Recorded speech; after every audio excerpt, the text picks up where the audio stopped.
Alors du côté des Français, Antoine Griezmann devrait encore être l'une des pièces maîtresses du jeu.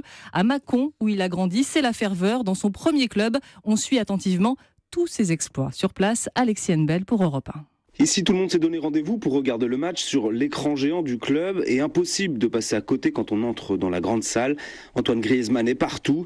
Sur le mur, son maillot dédicacé est encadré et à côté, des photos des équipes de jeunes. Il n'y en a que pour lui. Ça, c'est toutes des photos d'Antoine Griezmann.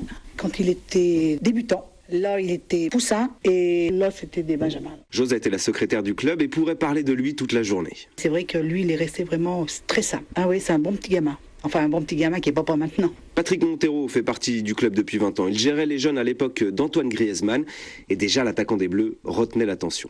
C'était le dernier, l'entraînement était fini, il fallait le secouer pour dire allez, tu rentres au vestiaire, il avait toujours un ballon dans les pieds. C'est un gamin qui était très fort techniquement et il avait une intelligence de jeu. C'est une fierté pour moi, personnellement.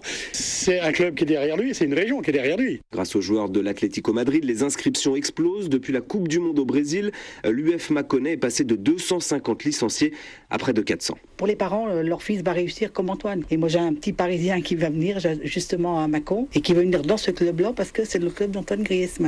Dirigeants, entraîneurs et joueurs du club vont donc se retrouver aussi bien pour soutenir l'enfant du pays que pour le remercier. Alexienne Bell pour Europe 1.